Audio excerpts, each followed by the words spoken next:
히브리서 6장 13절에서 20절까지 말씀 우리 한 절씩 교독하도록 하겠습니다. 하나님이 아브라함에게 약속하실 때에 가리켜 맹세할 자가 자기보다 더 큰 이가 없으므로 자기를 가리켜 맹세하여 이르시되 내가 반드시 너에게 복주고 복주며 너를 번성하게 하고 번성하게 하리라 하셨더니 그가 이같이 오래 참아 약속을 받았느니라. 사람들은 자기보다 더 큰 자를 가리켜 맹세하나니 맹세는 그들이 다투는 모든 일의 최후 확정이니라. 하나님은 약속을 기업으로 받는 자들에게 그 뜻이 변하지 아니함을 충분히 나타내시려고 그 일을 맹세로 보증하셨나니 이는 하나님이 거짓말을 하실 수 없는 이 두 가지 변하지 못할 사실로 말미암아 앞에 있는 소망을 얻으려고 피난처를 찾은 우리에게 큰 안위를 받게 하려 하심이라. 우리가 이 소망을 가지고 있는 것은 영혼의 닷 같아서 튼튼하고 견고하여 휘장 안에 들어가나니 그리로 앞서가신 예수께서 멜기세덱의 반차를 따라 영원히 대제사장이 되어 우리를 위하여 들어가셨느니라. 아멘. 함께 읽은 본문의 말씀을 가지고 소망의 주소지라는 제목으로 오늘 함께 말씀을 나누도록 하겠습니다. 새롭게 2025년 한 해가 시작되고 두 달여 정도가 지났습니다. 이제 3월이 되었죠. 3월은 3월 나름대로 새로운 시작의 계절로 우리에게 다가옵니다. 특히 이제 학생들 같은 경우에는 새롭게 학교를 가기도 하고 또 이제 새로운 선생님, 새로운 친구들을 만나는 때이기도 합니다. 어른들도 같은 마음으로 새로운 기대와 또 한편으로는 염려로 보내는 시기이기도 합니다. 우리가 이처럼 무언가 새롭게 시작되는 시기가 되면은 우리 안에는 어떤 소망이 생기기 마련입니다. 막연하게라도 무언가 잘 되기를 바라는 어떤 소망을 품게 됩니다. 학생들 같은 경우에는 내가 좋은 학교 가서 내가 그곳에서 좋은 친구들을 만나고 좋은 선생님을 만나서 좋은 학교 생활을 할 수 있기를 막연하게라도 바랄 수 있게 되는 것이죠. 그리고 이제 부모님들 마음에서도 우리 자녀가 학교 생활을 잘하기를 좋은 생활을 할 수 있기를 기대하게 되고 소망하게 됩니다. 우리가 올 한 해를 시작할 때도 그러한 소망들이 있지 않았나 싶습니다. 올 한 해 잘 되기를 또 건강하기를 평안하기를 소망하며 시작했으리라 생각이 됩니다. 그런데 막상 우리가 살아가는 세상은 소망의 이야기보다 낙심과 절망에 관한 이야기가 더 많이 들리기도 합니다. 누군가는 그래서 별다른 기대와 소망이 없다라는 식으로 말하기도 합니다. 어차피 기대해봐야 소용없다라는 것이죠. 우리도 소망을 잃은 채로 포기하고 주저앉아 있지는 않은지 우리 삶을 돌아볼 수 있기를 원합니다. 바라기는 소망을 품고 살아가시기를 바랍니다. 우리가 세상이 말하는 소망이 아니라 성경이 우리에게 말씀하는 소망을 품고 살아가는 우리 성도 여러분 되시기를 주님의 이름으로 축원합니다. 하나님이 주시는 소망을 품고 살아갈 수 있기를 바랍니다. 그러기 위해서 우리는 이 세상이 말하는 소망과 하나님이 주시는 소망이 무엇이 다른지 알 필요가 있습니다. 성경이 우리에게 말하는 참된 소망이 무엇인지를 통해 우리 안에 다시 한번 주님이 주시는 소망을 회복하는 그러한 시간이 되어지기를 바랍니다. 오늘 이 소망에 관해서 세 가지를 나누려고 합니다. 첫 번째로 참된 소망은 상황을 뛰어넘는다라는 것입니다. 이 세상에서 말하는 소망이라는 것은 상황에 따라 흔들리고 바뀌기 마련입니다. 세상에서는 진리라고 주장했던 어떤 말들도 바뀌기도 합니다.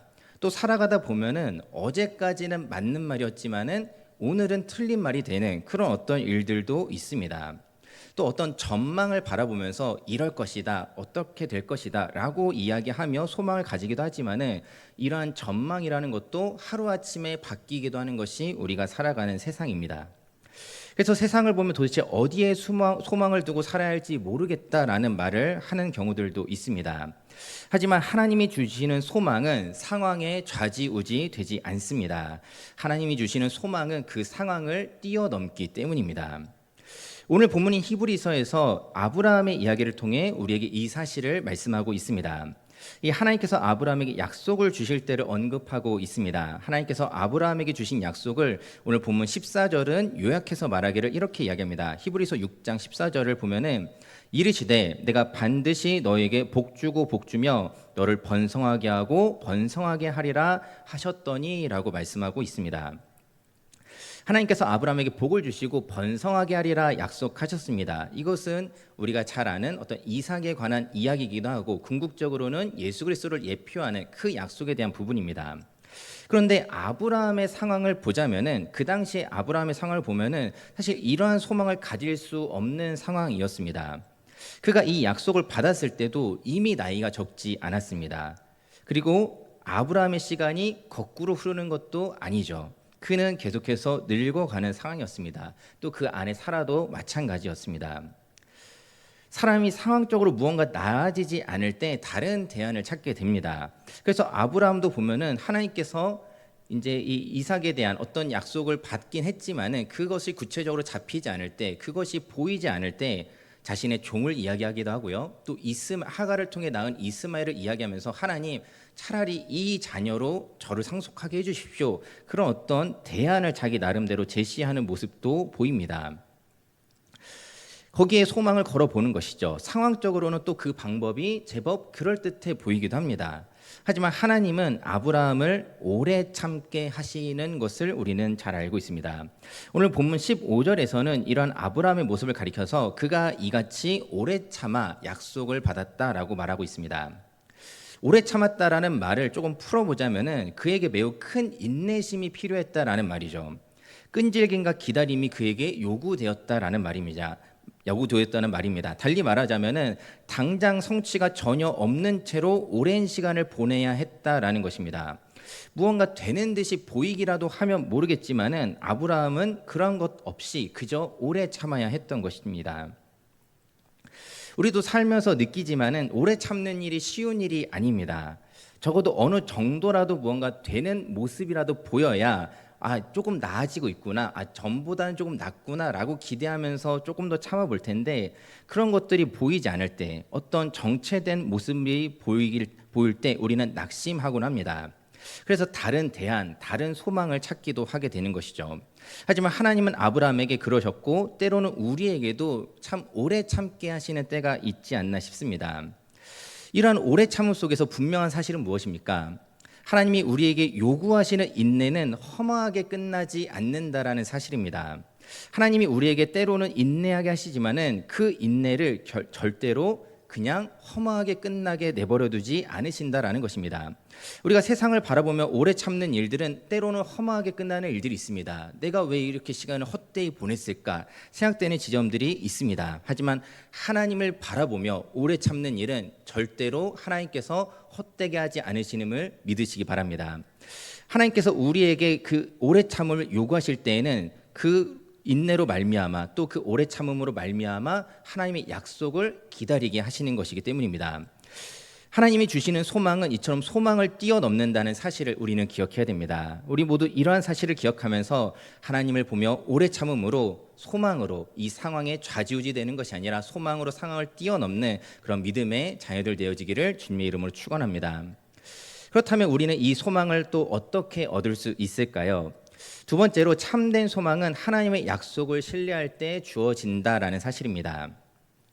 먼저 우리가 한 가지 분명하게 짚고 넘어가야 할 것이 있습니다. 그것은 무엇이냐면은 성경이 우리에게 말하는 소망이 무엇이냐라는 것입니다.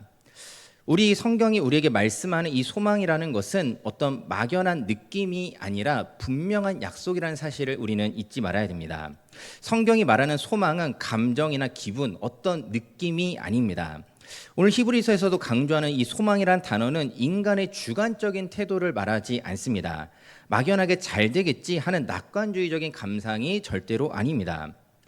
이런 낙관주의적인 감상에는 어떠한 보장이 없습니다. 그저 잘 되겠지라는 긍정적 생각만으로 잘 되리라는 보장은 없는 것이죠. 때로는 세상에서는 어떤 긍정적인 사고로 많은 일들을 이룰 수 있다라고 합니다. 어느 정도 그것이 완전히 틀렸다, 그러므로 우리가 긍정적인 생각을 포기해야 된다, 이런 말씀을 드린 것은 아니지만은 긍정적인 생각만으로 어떤 일이 되어지는 것은 아니다라는 것이죠. 히브리서를 통해 성경이 우리에게 말하는 소망은 그런 것이 아닙니다. 이는 곧 성도인 우리의 소망이 우리의 내면으로부터 나오는 어떤 느낌이 아니라는 것입니다. 우리가 물론 신앙생활을 하면서 하나님이 우리에게 주신 어떤 감정과 느낌들이 물론 있지만은 적어도 우리 성도의 소망이 그저 내 어떤 막연한 느낌이 아니라는 사실을 기억해야 됩니다. 우리의 소망은 하나님의 약속과 맹세로부터 온다는 사실을 우리는 기억해야 됩니다.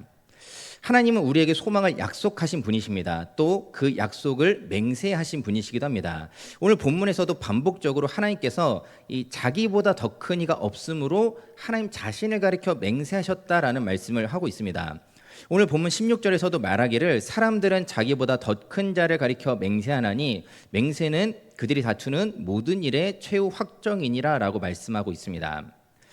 일반적으로 우리가 어떤 맹세를 할 때 가장 고전적인 상용구가 하나 있습니다. 뭔가요? 하늘의 맹세코. 어떤 이야기를 할 때 상대방이 믿지 않을 때 하늘의 맹세코 절대 거짓말이 아니다. 하늘의 맹세코 내가 반드시 이렇게 하겠다라는 식의 말들을 하곤 합니다. 이제 유대인들도 맹세할 때 이와 비슷한 상용구를 사용했다라고 합니다. 그들의 어떤 표현을 보자면은 살아계시고 참되신 하나님의 이름으로 맹세한다. 내가 하나님의 이름으로 맹세하는데 그것은 참된 것이다. 그것은 아니다. 이런 식으로 이제 맹세를 했다라고 합니다. 이것이 가장 확실한 맹세이고 보증이라는 의미에서 이러한 표현들을 사용하는 것이죠. 그러니 꼭 믿으라라는 것입니다.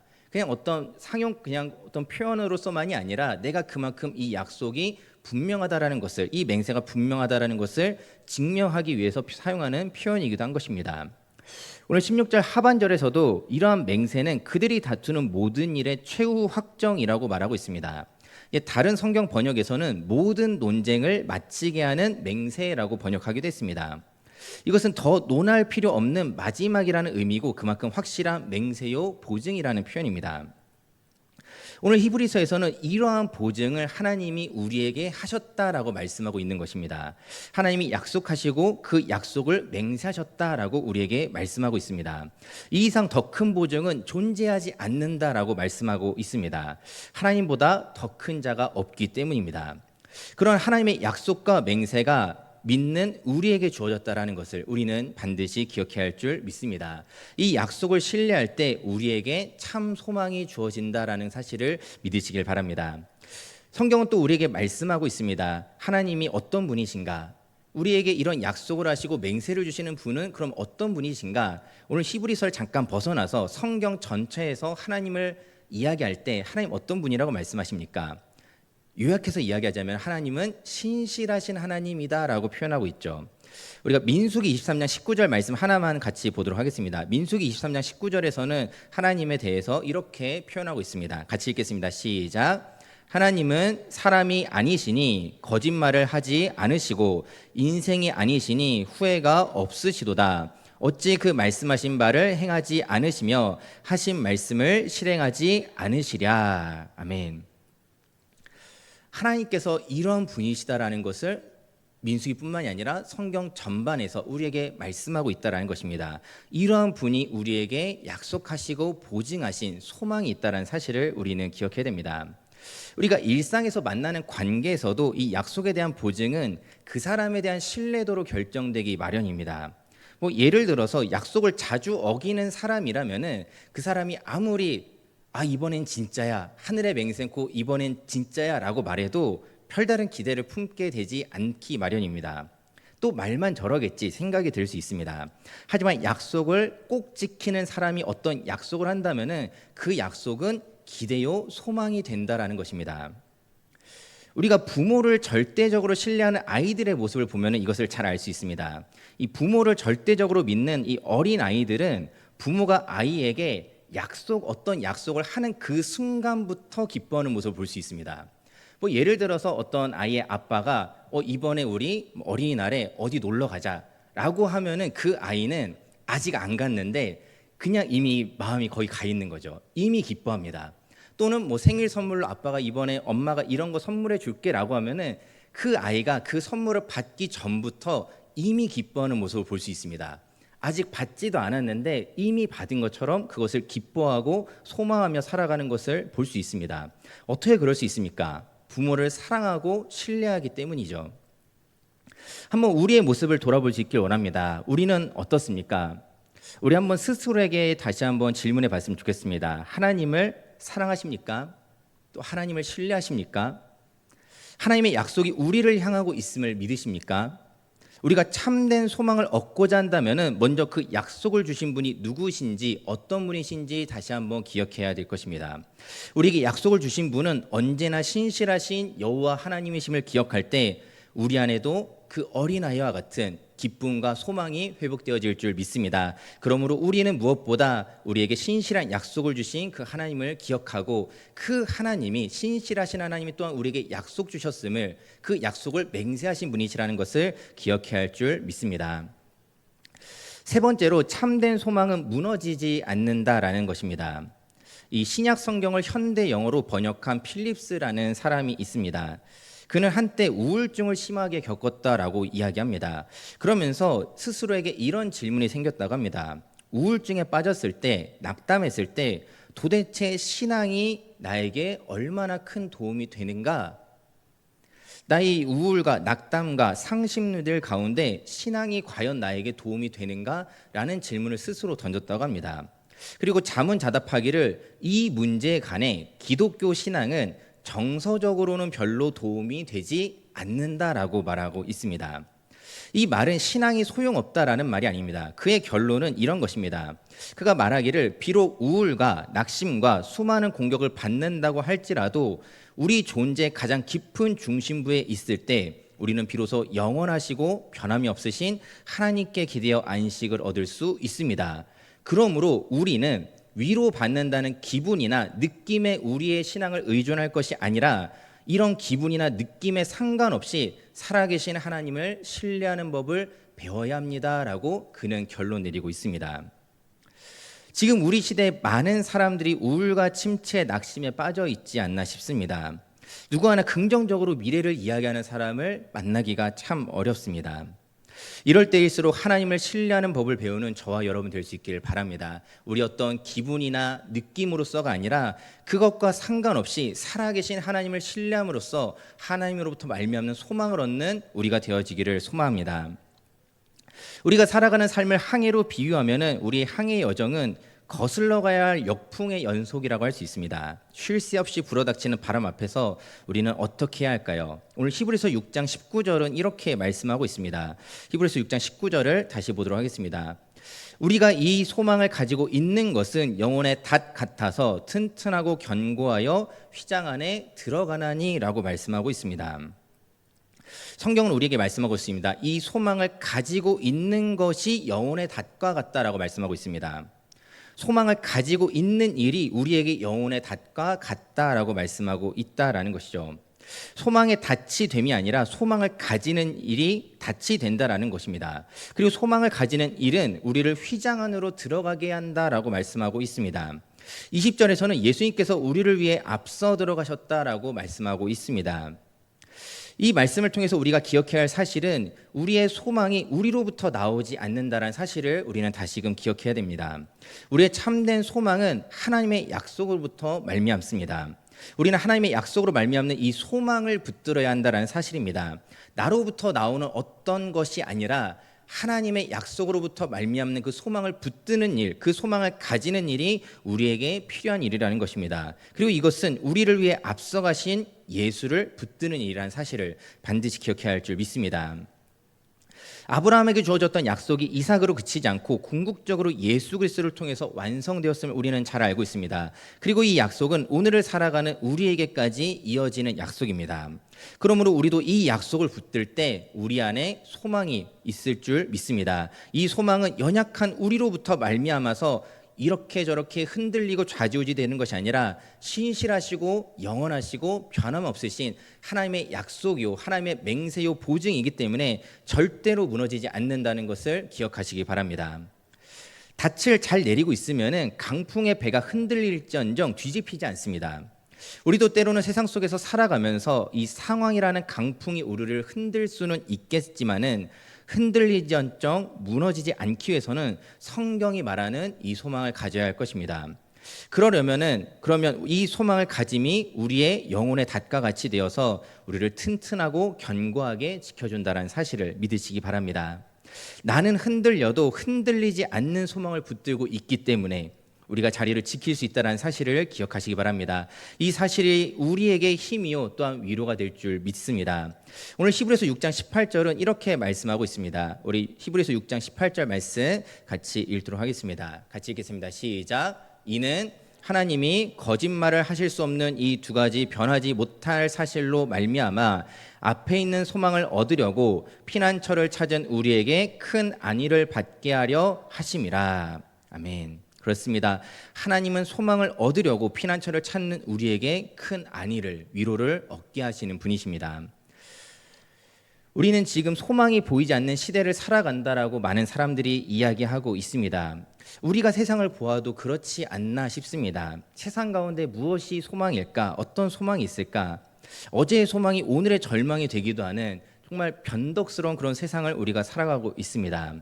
하지만 우리 소망의 주소지는 그런 어떤 변해가는 세상이 아니라 하나님의 약속이기 때문에 이 소망이 참되고 무너지지 않고 그 소망을 붙드는 자들에게 참된 평안과 소망과 위로가 있게 될 줄 믿습니다.